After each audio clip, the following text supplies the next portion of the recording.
bonjour à tous. Donc, je vais essayer aujourd'hui de vous parler d'un sujet qui me tient à cœur parce que c'est un sujet de collaboration entre, on va dire, Nice, Marseille et Taïwan depuis quelques années sur les écoulements de débris et en particulier l'influence que peuvent avoir ces écoulements sur des habitations. Donc, à Taïwan, ça concerne essentiellement les slides, donc les éboulements de terrain. Et vous savez qu'il y a 2 ans à peu près, il y a eu un éboulement qui a fait à peu près 400 morts à Taïwan. Il faut prévenir ce genre d'éboulement. Donc, je vais en fait me concentrer sur des écoulements incompressibles. J'expliquerai pourquoi. Et sur ces écoulements incompressibles, je vais m'attarder plus particulièrement à l'influence du cisaillement. Donc, ces écoulements, lorsqu'ils sont fortement cisaillés, clairement, les modèles que l'on appelle shallow water classiques ne sont plus valides. Il faut donc appliquer d'autres modèles d'approximation, plutôt de fermeture, puisque le problème en question, ce sera la fermeture des équations. Donc il faut appliquer d'autres fermetures et je vais proposer ici le résultat d'un travail qui a été publié cette année et l'an dernier sur un modèle intégrant une loi de conservation supplémentaire dans shallow water. Donc ce modèle a été proposé par Sergei Gavriluk et son thésard Richard Gaël et publié dans JFM. Donc il est ici question de l'étendre en 2D, puisque les calculs, le modèle proposé est purement en 1D, donc de l'étendre au 2D et sur des géométries courbes. Donc là, voilà à peu près le type de problème qu'on veut résoudre. Donc en ce qui concerne Taïwan, c'est les avalanches, les tsunamis et parfois même les effets des glissement de terrain, non, du moins landslide, c'est glissement de terrain. Donc c'est plutôt les tremblements de terre, voilà, c'est earthquake. Et pour ce qui est du déplacement des piétons, en fin de compte, c'est aussi un écoulement. Les piétons, ce n'est rien d'autre que la convection diffusion. Donc il est aussi question de regarder comment ça se déplace sur ce genre de topographie. Donc ici, le domaine est large et le domaine est complexe. Donc, voilà mes premières équations. Donc je vais considérer ici un modèle simple qui est défini par un écoulement incompressible. U, c'est la vitesse. P, c'est la pression généralisée où j'ai intégré la gravité, donc les effets de gravité.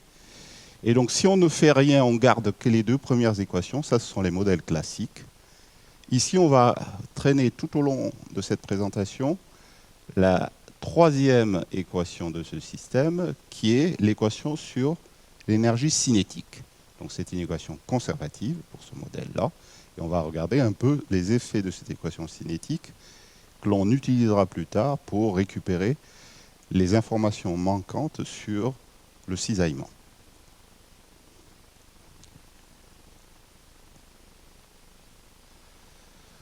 Donc on peut résoudre ce système d'équations, donc les 2 premières directement, soit en utilisant Navier-Stokes, mais là en particulier j'ai éliminé les termes de viscosité pour des besoins de la présentation, on les réintégrera tout à la fin.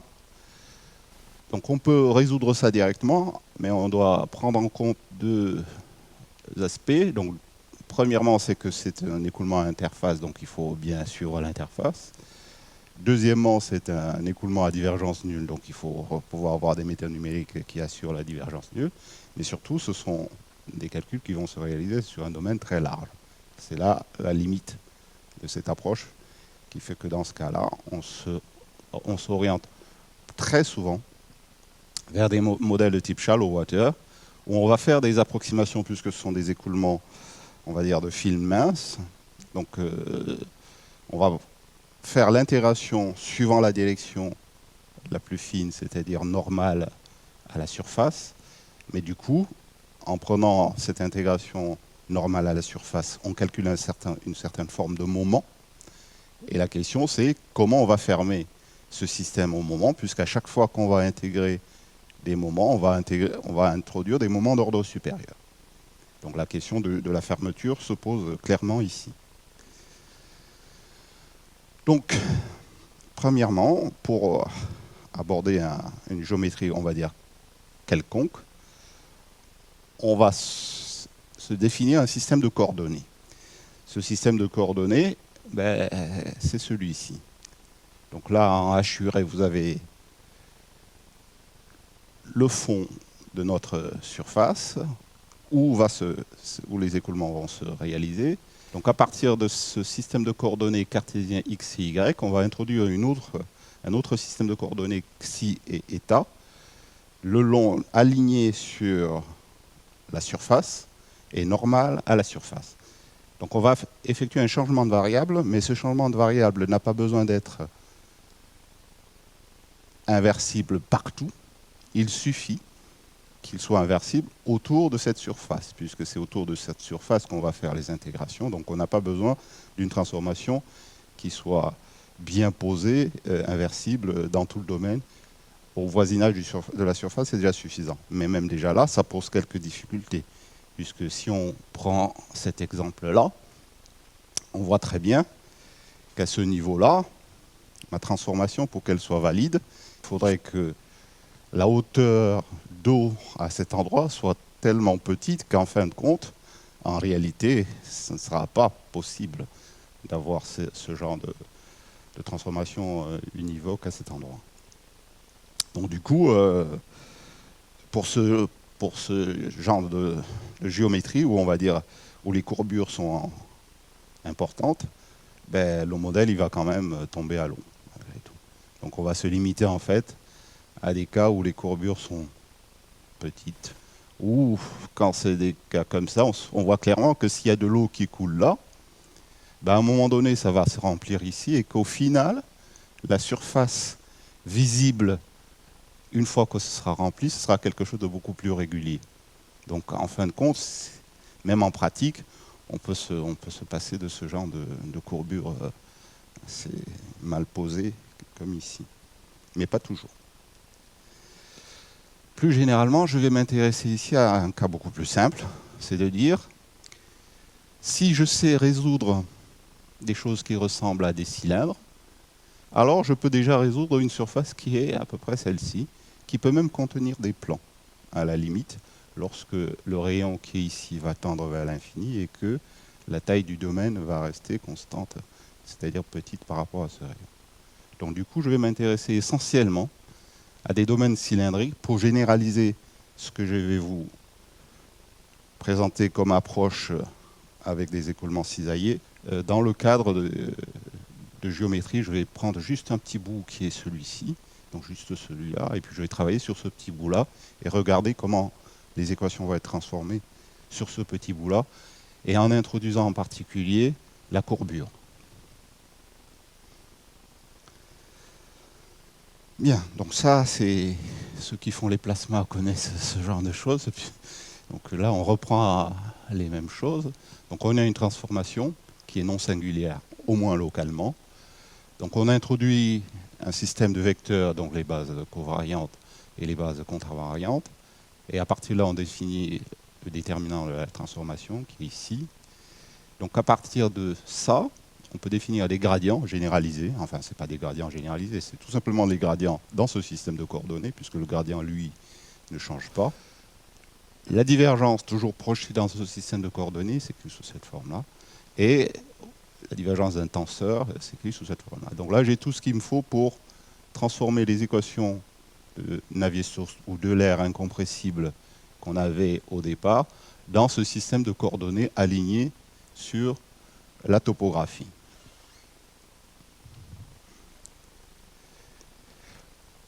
Donc là, je fais ma transformation et là se pose une première question, c'est Là, j'ai fait ma transformation, j'ai utilisé les formules de tout à l'heure, mais j'ai aussi projeté, suivant un vecteur que j'ai noté ici, mk, l'équation de la vitesse. Donc j'ai projeté sur 3 autres vecteurs. Donc le choix de ces vecteurs est... En fait, j'ai encore un choix possible pour ce vecteur de projection. Ce qu'il y a, c'est qu'en ayant utilisé ici un vecteur de projection mk, les équations qui étaient sous forme conservative me génèrent un terme ici, gamma k, qui est là. M est constant en temps. Non. Non, M n'est pas constant en espace. Justement, là, on voit des dérivés. On voit des dérivés de M. Donc, ce n'est pas constant en espace, justement. Donc là, tout est la question, c'est est-ce qu'il vaut mieux projeter dans cette base-là et je récupérerai exactement les coordonnées qui sont ici, je les aurai là et j'aurai l'évolution de ce terme-là. Donc du coup, il faut que je calcule cette contribution. Ou vaut mieux projeter sur une base constante en espace. Donc du coup, ce terme-là serait nul. Mais il faudrait après avoir une relation entre ces termes qui sont variables en espace et des choses qui sont fixes. Donc là est toute la question. Et en particulier Bouchu et Taille ont fait des choix qui, pour Bouchu, qui introduit quand même des termes ici, mais de façon réduite, donc je crois que c'est celui-là qui est toujours égal à 0 chez Bouchu, et Tai, qui est mon collègue taïwanais, lui, il a choisi de projeter dans une base où le terme qui est ici est nul, parce qu'il n'avait pas envie de le calculer, il voulait rester avec une forme conservative. Mais du coup, il faut qu'il fasse les liens entre lui et lui. Enfin, j'ai en plus normalisé mes équations avec un J étoile qui est une constante qu'on peut prendre égale à 1. C'est juste pour des besoins du passage à la limite asymptotique du cercle vers le plan. Donc là, j'ai un système de coordonnées, j'ai des équations formulées dans ce système de coordonnées. Maintenant, c'est comment obtenir mes équations de type shallow-water là-dedans. Donc là, la première chose qu'on fait, c'est on regarde, on estime les quantités qui sont dans nos équations, parce qu'on sait qu'il y a un petit paramètre qui est... Donc entre crochets, c'est la valeur de référence, c'est le scale de la variable.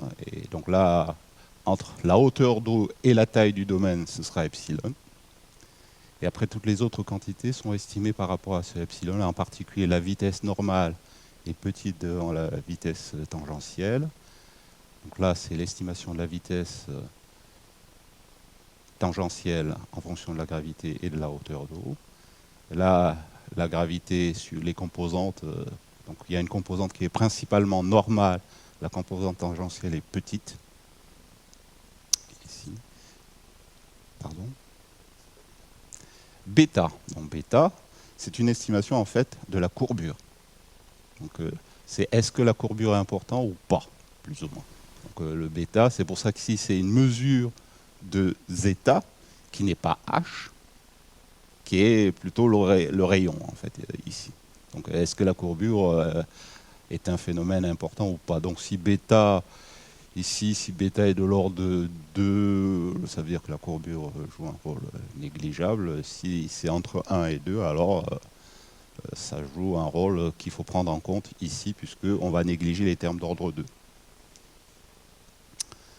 Donc voici les équations une fois que l'on a utilisé cet adimensionnement. Donc là, une remarque, c'est que l'énergie cinétique, du coup, par cette relation, on voit qu'on peut se limiter dans l'énergie cinétique à ne considérer que la partie purement tangentielle. La partie normale, intervenant avec un terme en epsilon carré, peut être par la suite négligée dans ces équations où on va en fait négliger tous les termes d'ordre 2 en epsilon. Donc si on néglige tous les termes d'ordre 2, on voit ici apparaître une relation qui va en fait nous donner tout simplement l'évolution de la pression, quelque part. Bien.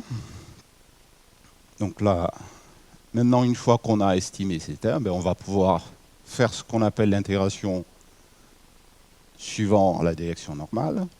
Dans cette intégration, j'introduis cet opérateur qui est tout simplement l'intégrale entre les deux, c'est-à-dire le fond et la surface libre de toute quantité intégrée.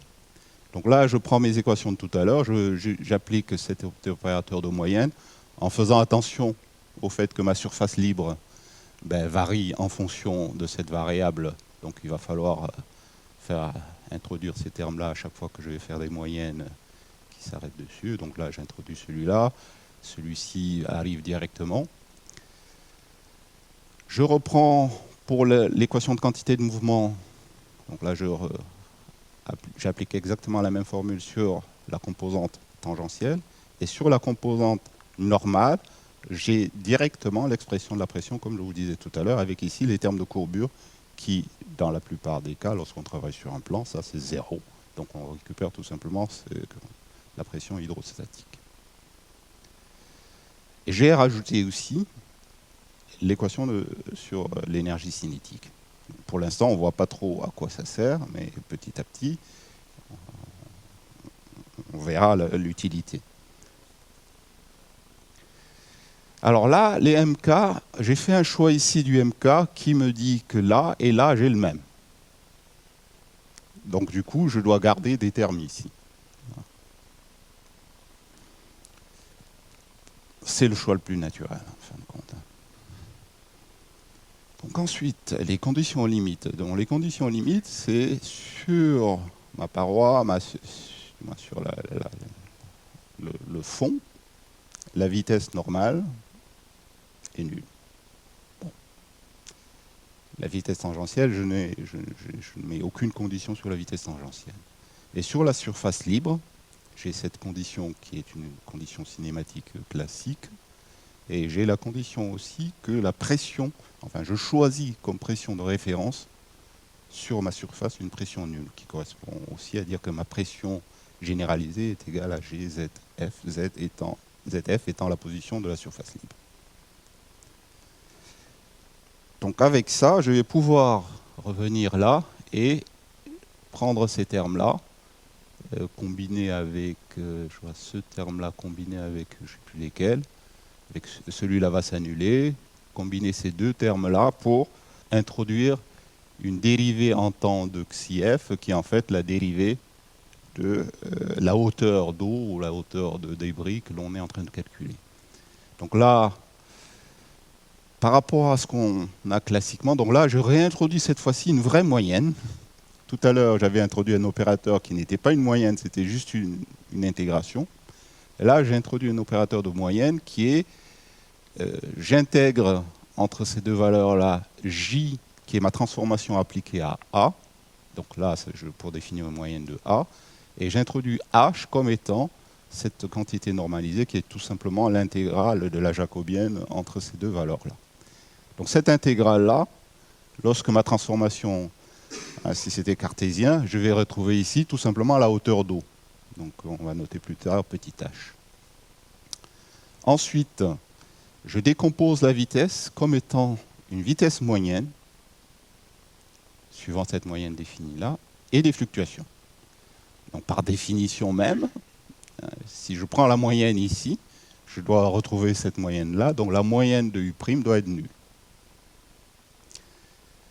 Donc à partir de là, je peux calculer la moyenne de U carré. Donc la moyenne de U carré, c'est le carré de la moyenne plus la moyenne des fluctuations au carré. Lui, je vais l'appeler oméga. Oméga, c'est peut-être pas le bon, j'aurais dû l'appeler K, puisque ça ressemble vraiment à la turbulence C et c'est K. Donc ce terme-là est celui qui est quasiment oublié tout le temps dans les modèles shallow water. On dit celui-là, c'est 0. Puisque j'en aurai besoin, et tant que j'y suis, je passe à la moyenne de U cube. Donc la moyenne de U cube, UXI au cube. Donc là, ça me fait sortir moyenne de UXI, cette fois-ci au cube, plus ce terme-là. Donc là, c'est tout simplement, j'applique tous les termes en moyenne de U' vont sauter. Il me garde les termes en moyenne de U' au carré et des U' au cube, que je vais approcher là pour le coup, ici, par cette formule-là. Donc je vais garder ici juste le 2 oméga. Je garde juste celui-ci. Celui-là, je suppose qu'il est trop petit. Et celui-là, je le remplace par la valeur qui est ici, donc ça me sort le 6. Voilà. Donc à partir de là, et moyennant aussi ce petit calcul immédiat que si je prends la moyenne de uxi, le long, pas la moyenne, l'intégrale de uxi, je peux l'exprimer aussi en fonction de la moyenne de uxi. Donc là, c'est l'intégrale, c'est ce que j'avais défini précédemment, que je reformule en termes de moyenne.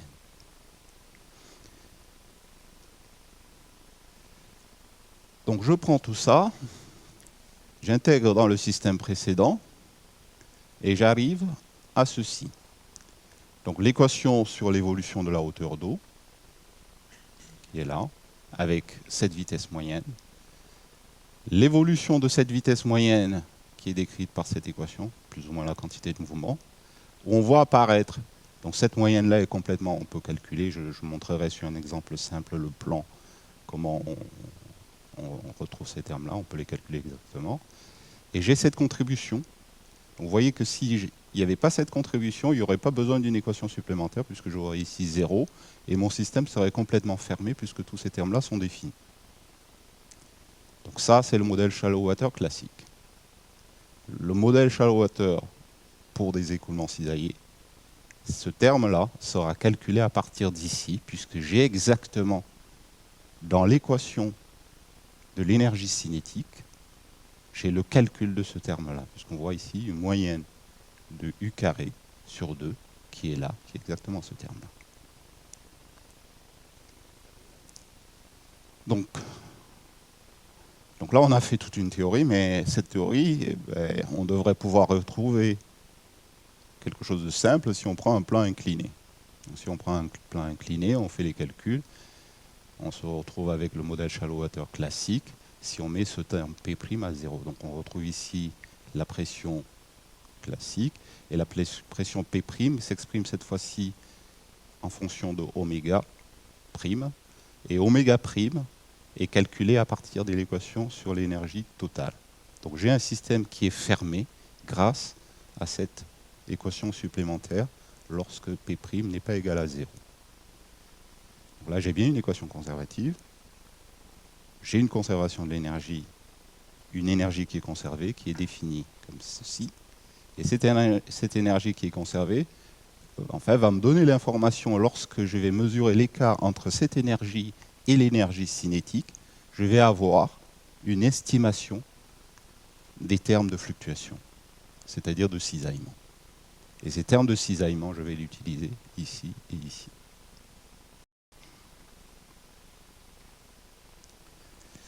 Enfin, lorsque je suis sur un cylindre avec un rayon constant, et là je peux refaire les calculs de la même manière. Donc cette fois-ci, les termes de moyenne, donc là on voit apparaître des termes un peu plus compliqués, mais bon, ça c'est purement algébrique.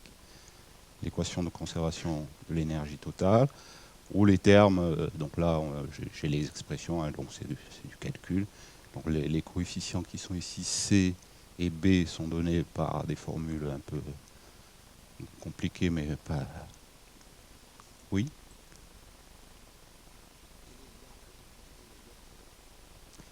Le lien entre petit oméga et grand E est donné ici.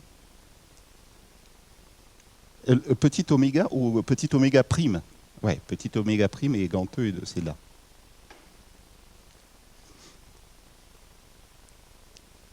C'est une loi d'état en fait. Le bêta, il... Ah, pour l'instant, je n'ai pas fixé en fait. C'est-à-dire qu'en fait, quelque part, c'est juste pour dire ce terme-là, je le garde ou pas. C'est juste mon scaling. Donc je l'ai gardé tout le long, parce que si bêta est égal à 2, ben, ces termes-là vont sauter. Donc si les effets de courbure sont négligeables, ben, ces termes-là vont disparaître.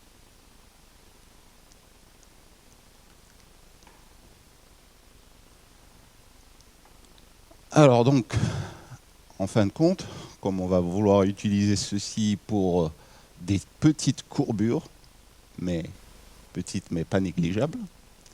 Mais en fait, on peut faire un petit développement asymptotique des paramètres de tout à l'heure, du moins de ce côté-là.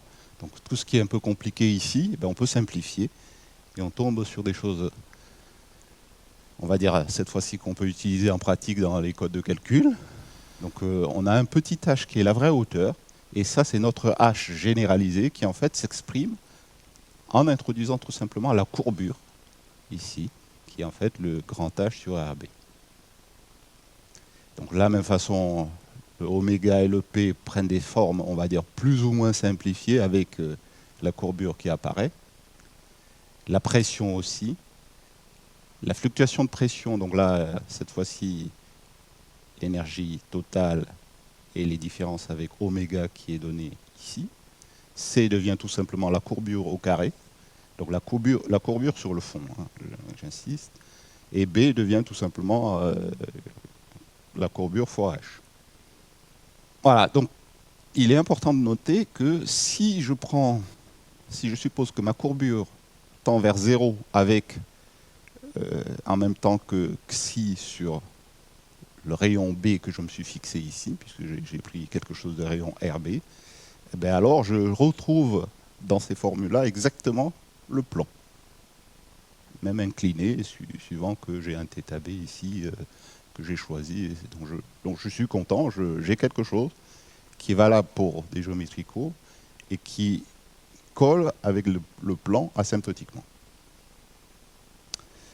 Voilà, donc ça c'est à peu près ce qu'on a fait comme travail avec Sergueï et Ishin Tai cet été. Donc c'est tout frais, on n'a pas encore fini la programmation. Donc maintenant, tout ça c'était sur des écoulements 2D que l'on transformait pour arriver à une formulation 1D, linéique. Et maintenant, si on veut passer à des écoulements 3D, que l'on va réduire à des écoulements 2D, les choses ne se passent pas aussi simplement qu'on le souhaiterait. Et en particulier, donc là, on fait exactement la même chose, le même scaling, et on trouve que l'énergie cinétique peut s'exprimer en fonction des variables uniquement dans la direction perpendiculaire à la normale. Donc c'est perpendiculaire à la normale, donc tangente. Donc de la même façon, je peux décomposer ma vitesse comme une vitesse moyenne, donc là c'est un vecteur cette fois-ci, et une fluctuation, donc là c'est un vecteur. Et à partir de là, je peux écrire les équations de tout à l'heure en introduisant une divergence tangente cette fois-ci pour dire c'est la divergence, voilà, tangent. Et donc du coup, cette équation ne change pas trop. Voilà, là on a introduit un vecteur. L'équation sur la quantité de mouvement devient une équation vectorielle et là, petit problème, on fait apparaître maintenant le fameux oméga prime devient un E prime, et le E prime, cette fois-ci, est un tenseur. Bon. Et si on regarde l'équation de conservation de l'énergie cinétique, on n'a pas l'équation sur ce tenseur, mais plutôt sur la trace. En gros, quelque chose plus la trace de ce tenseur. Donc du coup, la fermeture, elle n'est plus aussi évidente que tout à l'heure. Qu'à cela ne tienne, dans une première approximation qu'on a faite, on peut réécrire les équations, cette fois-ci en introduisant, on peut écrire les équations sur ce tenseur-là. Donc ça, c'est les modèles connus en turbulence, comme le modèle RIJ. Bon, on peut faire exactement la même chose ici. Mais on peut aussi utiliser des modèles simplifiés. Donc c'est ce qu'on a fait. C'est de dire, en fait, ce tenseur-là, on va l'approcher par sa trace identité. Sa trace identité, on remplace là. Là, on va récupérer l'évolution de la trace de ce tenseur. Donc du coup, le système va être fermé. C'est ce qu'on va faire. C'est ce qu'on a fait dans une première étape. Voilà, donc là, maintenant qu'on a fini les équations 1D et 2D, on peut aussi rajouter un peu de physique, et en particulier de la friction ou de la dissipation. Donc la friction, donc là, pour les écoulements qui nous intéressent, donc on a de la friction sur le fond. Donc ça, c'est essentiellement sur la quantité de mouvement. Mais on a aussi d'autres phénomènes qui apparaissent sur la surface et qui ne vont pas directement impacter la quantité de mouvement, mais plutôt l'énergie cinétique, puisqu'on va avoir des rouleaux, les rolls qui vont se former, et donc tout ça va en fait introduire de la dissipation dans l'énergie. Donc il va falloir le prendre en compte ici.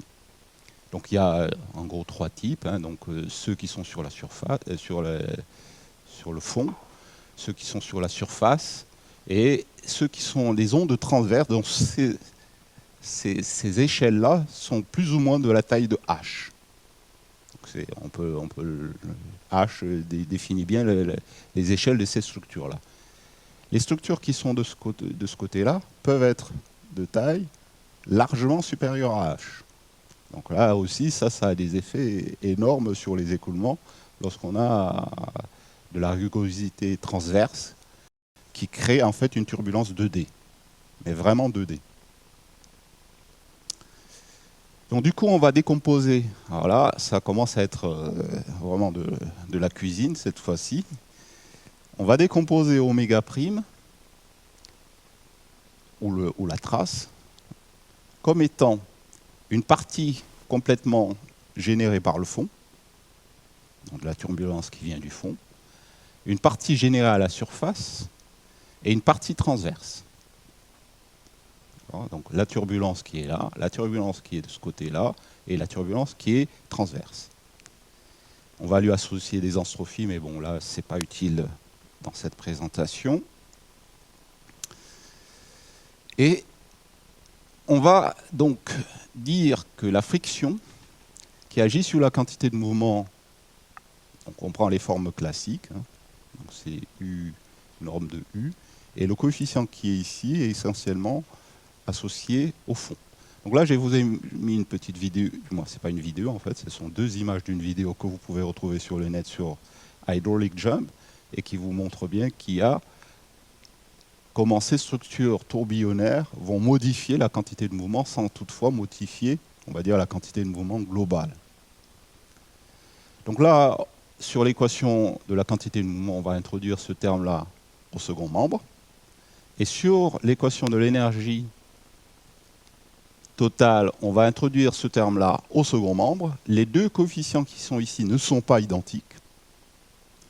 Le coefficient CE doit être strictement supérieur au coefficient CB pour pouvoir définir une entropie du système qui décroît. Et nous, ce qu'on a choisi ici, intuitivement, c'est de dire le coefficient CE agit comme CB, plus un coefficient qui est lié au terme de dissipation dans les rolls ici, donc, fois la valeur de ces fluctuations par rapport aux fluctuations totales. Donc, est-ce que lorsque lui va devenir dominant, c'est ce terme-là qui sera dominant en friction pour l'énergie. Bon, ça dépendra quand même de la valeur de CF par rapport à CB. Donc, de toute façon, il y aura toujours CB pour dissiper, mais en plus, ce terme-là viendra ajouter, puisque ces quantités-là sont des quantités positives, et qui le restent tout au cours du temps. Plus ce terme transverse, avec toujours cette mesure du niveau de turbulence associé à ces effets transverses par rapport au niveau global de turbulence. Voilà. Donc typiquement, on est en train de dire, quand je commence à voir ces rouleaux, dès qu'ils deviennent trop importants, le coefficient de dissipation de l'énergie, si ce terme-là est grand, ou même du même ordre que celui-ci, là on double plus ou moins la dissipation d'énergie. C'est ce qui se passe en réalité, puisque là, on est en train de dissiper fortement l'énergie, alors que de ce côté-là, on n'en dissipe pas. Et il se trouve qu'ici, il s'est produit quelque chose qui est un choc, et que ce choc a produit de l'entropie, qui est en fait la différence entre la vitesse au carré et l'énergie totale, et que c'est cette différence qui est en train, qu'il faut dissiper ici, et qui crée ce profil un peu en pente inclinée. Bon, ben voilà, on a fini. On va maintenant faire quelques applications, mais vraiment sommaires, puisqu'on va faire du 1D. Oui.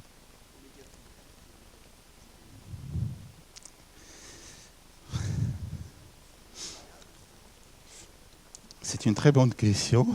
J'espérais que personne n'allait la poser. En fin de compte, donc là, j'ai fait cette décomposition. Mais évidemment, je ne sais que faire l'évolution de oméga prime. Donc cette décomposition, pour que ce soit vraiment efficace, il faudrait que je me fixe au moins l'évolution de 2. Donc là, pour l'instant, dans les calculs que je vais présenter, les effets transverses, on a dit pour l'instant, il n'y en a pas. Donc la turbulence de D, il n'y en a pas. Donc du coup, il me reste une variable à faire évoluer. Alors une variable à faire évoluer, on peut supposer, donc là c'est lié au fond, donc on peut supposer que la turbulence du fond est établie et que ça ne bouge plus. Donc on se fixe une turbulence de fond qui est donnée, et après donc, qui est donnée, qui peut être recalée par rapport aux expériences. On se donne cette turbulence du fond. Et à partir de cette turbulence de fond qu'on s'est donnée, on va pouvoir calculer l'autre, juste comme une différence. Là, pour l'instant, on l'a fait même constant partout. On devrait même le faire par rapport au point, mais là, on l'a fait constante partout. On devrait même le faire transporter à vitesse U, c'est ça qu'on devrait faire normalement. Mais pour les premiers calculs 1D, y compris ceux qu'a publié Sergueï et Richard Gaël, il n'y a pas besoin de le transporter constant, ça marche très bien. Mais bon, il faut recaler. Il y a un recalage à faire quelque part ici. Donc là, quelques applications. Donc ça, c'est une expérience connue qui s'appelle l'expérience de Brooks. Et cette expérience donne un profil de ce qu'on va appeler un roll wave. Donc c'est quoi un roll wave? C'est je prends une surface d'eau comme ça sur un plan incliné. Je laisse s'écouler sur de très très longues distances. Et au bout d'un certain temps, le profil qui était, on va dire, à hauteur 1, prend une forme. Donc on voit bien qu'il y a conservation, puisque là, si on prend l'air qui est ici, l'air qui est ici, l'air qui est ici, on devrait retrouver exactement 0 par rapport à ça. Donc on retrouve exactement, on retrouve cette partie-là. Donc là, j'ai pris une hauteur, il y a une hauteur critique. Donc en dessous de cette hauteur, rien ne se passe. Au-dessus, il se passe quelque chose. Donc là, j'ai pris vraiment à la limite de cette hauteur critique et j'ai fait une perturbation. Donc la hauteur critique, c'est la hauteur où, pour ceux qui font de l'aérodynamique, c'est en gros, je veux être à Mach autour de 1. Donc je vais perturber autour de Mach 1 et donc du coup, par ces effets de Mach ou de Froude, puisque c'est la même chose, je vais avoir une forme d'instabilité qui va se manifester et cette instabilité se traduit ici par l'apparition d'un profil raide. Donc en rouge, c'est ce que donne le modèle Shallow Water classique. Donc ça, c'est en particulier si vous allez dans la thèse d'Olivier Delestre, vous allez voir pas mal de calculs qui est en ligne d'ailleurs, pas mal de calculs sur ce profil-là. Et en fait, ce profil-là est valide uniquement pour des écoulements non cisaillés. Les expériences réalisées ici se font pour des écoulements cisaillés, ce qui est en fait la majorité des cas. Et on voit très bien que le profil n'est pas un profil piqué comme le décrit Shallow Water classique. C'est un profil où on a une première discontinuité, un profil, une remontée en pente ici, avant une descente comme ça. Donc ça, c'est le profil expérimental. Et si vous regardez la courbe verte, vous voyez quand même que la courbe verte, qui est le nouveau modèle, après recalage, colle quasiment parfaitement avec ces profils expérimentaux. Donc on est quand même assez content du résultat, surtout qu'on a pu, donc là j'ai pris un cas, je crois que c'est celui-ci, dans ces 3 cas, on a pu, ces 4 cas, on a pu coller parfaitement aux courbes données dans l'expérience de Brock. On voit aussi que le modèle shallow water classique a toujours une surestimation de la hauteur à cause du fait qu'il ne prend pas en compte la dissipation qui se produit. Alors les gens, au début, ils ont dit ben, on n'a qu'à rajouter de la dissipation dans shallow water, mais si on rajoute de la dissipation, en fait, on perd le choc qui existe vraiment. Donc, et on trouve des profils qui sont diffusés, mais en fait, qui ne correspondent pas à la réalité. Donc, bien sûr, le rouge aussi, non, lui, il n'a pas de problème. Le vert aussi, bien sûr. La masse est conservée, bien sûr. Donc là, c'est pour du fun. Donc ça, c'est ceux qui connaissent le sud-ouest connaissent le Mascaré et sa fameuse, donc je ne sais plus, celui-ci qui s'est produit en 2008, je crois, celui-ci, où il y a des gens qui sortent, on voit bien les vagues. Donc ça, c'est typiquement, c'est des roll waves qui sont formés parce qu'il y a un courant qui arrive, même si le fond, c'est une rivière, donc c'est pas très profond, donc le modèle shallow water est encore valide. Et sur des longues distances, on voit apparaître ces espèces de vagues que l'on reproduit ici, que je vous montrerai un film où on voit comment ça se passe pour le calcul. Donc là, c'est un modèle 1D. Là, c'est un modèle plutôt 2D, cette fois-ci. Donc là, pareil, clairement, donc, ces messieurs qui sont sur leur planche, ben, ils sont plutôt dans cette zone-là. Et celui qui est là sur sa planche, qui est au-dessus cette fois-ci, il est plutôt dans la zone qui est ici, qui est la zone de surf, en fin de compte. Donc cette zone de surf qu'on voit clairement sur ce modèle-là n'existe pas dans les modèles shallow water classiques. Donc là, je vais basculer. J'espère que je vais retrouver mes vidéos. Voilà, donc ça c'est une première vidéo sur... Je vais partir depuis le départ. Donc ça, cette fois-ci, c'est un modèle 2D du roll waves. J'ai fait une perturbation 2D périodique suivant xi, suivant y, et je laisse tourner. Donc ça, c'est une forme numérique de représenter un domaine quasiment infini. Donc je vais le laisser évoluer et je vais voir si les roll waves vont se former comme en 1D avec cette approximation que je vous ai introduite tout à l'heure et mesurer aussi les effets des fluctuations transverses sur ce profil qui va évoluer. Donc là, on le laisse partir. Donc là, on voit bien que les effets 2D sont présents. On voit les effets 2D se structurer. Et on voit une structure 1D prendre le dessus. Et cette structure 1D qui prend le dessus, donc là, je vais l'arrêter un instant. Donc là, on voit une structure 1D qui a pris le dessus. Il y a un choc qui est quasi 1D. Mais il y a une zone de surf qui est vraiment 2D. Et là, à l'arrière, on est aussi quasi 1D. Donc on a une perturbation transverse qui, en fait, de par la pente qui est orientée suivant la direction xi, les effets 1D suivant la direction xi dominent largement. On a les traces 2D qui sont encore visibles et qui se traduisent aussi par le fait que là, cette zone elle ne reste pas stable.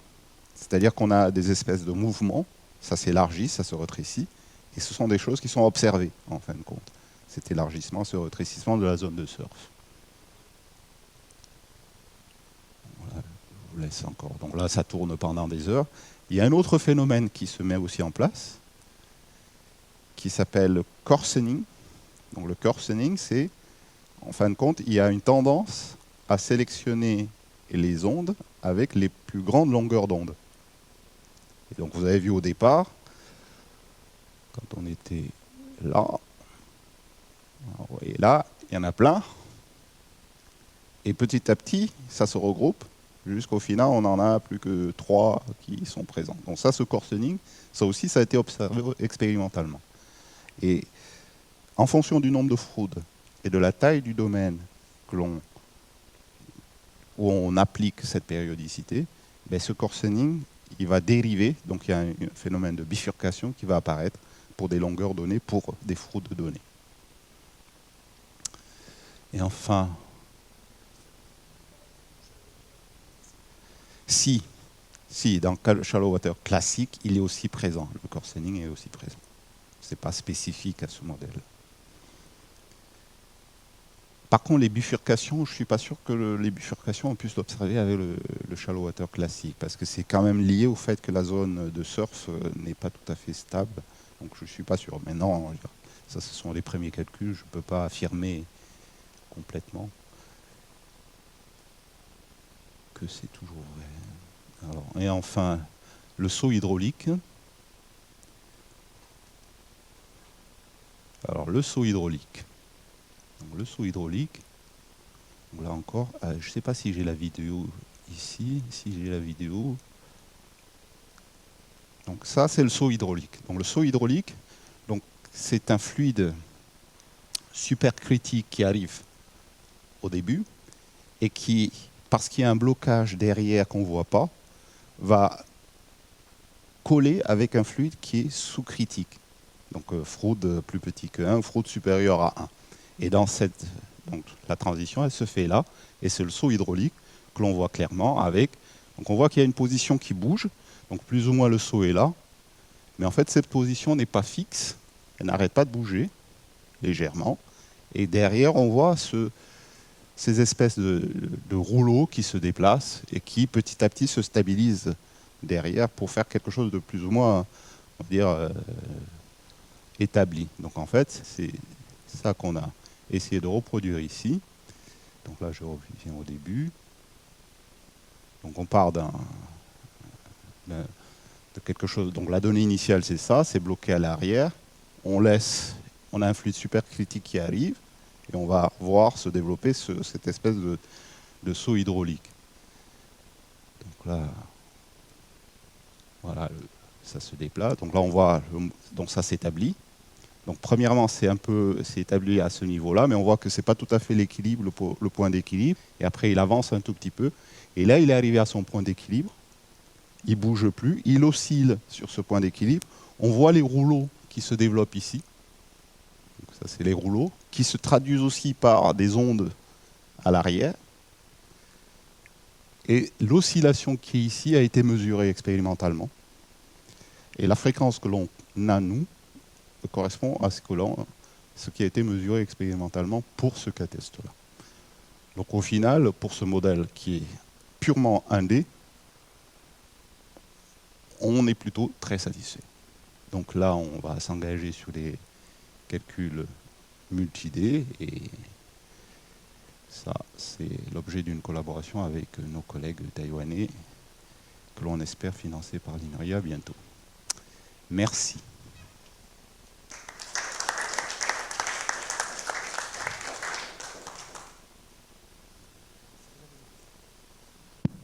Si vous avez des questions, je vous passe le micro.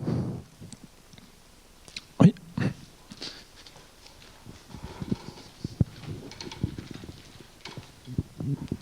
Moi, c'était principalement pour en savoir un tout petit peu plus sur les méthodes numériques que vous utilisiez. Et juste aussi parce que les rollways, dans mon souvenir, mais je me suis jamais penché vraiment beaucoup sur la question, dans les papiers, ils disaient que c'était pour des fraudes plus grands que 2 qu'on observait ça. 1,7. Plus grand que 1,7. D'accord. Mais parce que tout à l'heure, tu as évoqué fraude autour de 1. Non, oui. Les rollways qu'on a vus là, c'est pour des fraudes aux alentours de 3. D'accord. Et sinon, pour les méthodes numériques, donc là, c'est un système hyperbolique. Et ce système hyperbolique, on peut le résoudre avec des schémas volume fini, c'est ce qu'on a fait. Et schéma volume fini, problème de Riemann et solver HLLC. Puisque là, on peut dériver un solver de type HLLC. Il pose pas de problème, il pose pas de problème. Il pose des problèmes, forcément, puisque dans tout solver de Riemann, lorsqu'il y a des termes sources, il faut que ces termes sources soient bien calculés. Mais ici, on n'a pas eu de difficulté à les intégrer dans ces simulations-là. Mais ça ne veut pas dire que plus tard, il ne faudra pas revenir dessus. Donc, ce qui est hyper important, en fait, c'est la structure de dissipation du modèle. Oui. Et donc là, il y a oméga prime égale oméga prime B, blablabla, tout ce truc-là. Donc, c'était dur ou le premier truc a marché? C'est robuste, en fait, le résultat en cette manière de choisir la dissipation, ou là, il faut quand même pas mal tuner les trucs? Alors, bon, il faut tuner les trucs. Première réponse. Deuxième réponse, quand on fait par exemple shallow water, tous ceux qui font shallow water plus diffusion, donc j'ai compté, il y a des modèles où ils ont jusqu'à 7 ou 8 paramètres à tuner pour arriver à caler. Donc là, il y a un paramètre à caler. Oméga prime B. Voilà. Une fois qu'on a calé ce paramètre pour une expérience, Réel. voilà. Et une fois qu'on l'a calé, si c'est dans la même géométrie que l'on réalise des calculs différents, puisque cette turbulence de fond, en fait, c'est vraiment caractéristique de la rugosité, on va dire, pas transverse, la rugosité normale à l'écoulement, et on suppose que la turbulence est développée. Donc la turbulence développée, voilà, on ne calcule pas la couche limite, ça c'est sûr, on ne calcule pas la couche limite, mais il y a une turbulence qui est développée et qui est là. Donc il faut juste bien l'estimer. Une fois qu'on l'a bien estimé, le reste c'est ce qui va venir d'en haut.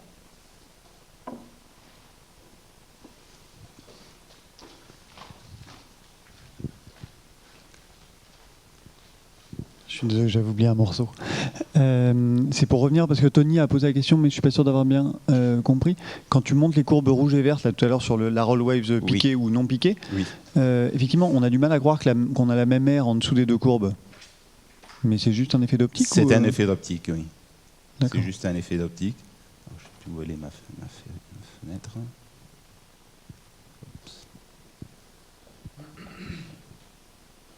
C'est là. C'est un effet d'optique.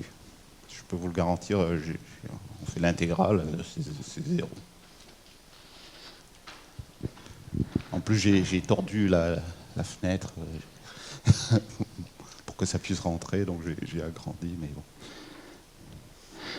Moi, j'ai une question sur la nécessité d'utiliser un système curviligne. Est-ce que c'est vraiment nécessaire de conserver ensuite dans l'approximation l'aspect courbe, ou est-ce que des approximations type élément fini mais avec des éléments plats qui quand même sont des maillages de surface courbe, est-ce que ça donnerait des approximations raisonnables, ou est-ce que vraiment les termes de courbure sont vraiment importants? Ah, bon, les termes de courbure sont importants. Ça, c'est clair et net. La courbure joue un rôle. Et en particulier, lorsqu'on fait des glissements de terrain, à un moment donné, on va tomber sur du plat.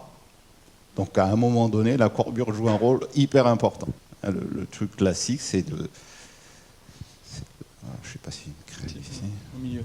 L'exemple qu'on souhaite étudier, c'est cet exemple-là. Et là, clairement, cet endroit-là, même si la courbure ici et ici ne joue pas de rôle, il y a une zone de transition, en fin de compte, ici.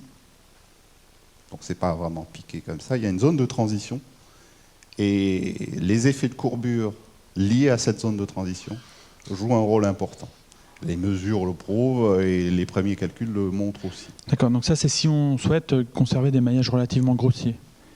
Après, donc, avec ce que je disais, il faudrait raffiner extrêmement dans cette zone-là. Non, c'est pas juste une question de raffiner. C'est pas juste une question de raffiner, c'est ce que je pensais au départ. Mais il te faut quelque chose de régulier quand même alors, dans ton modèle. Il te faut quelque chose de différenciable là. Si je prends que des plans, ici, la question de la courbure se transpose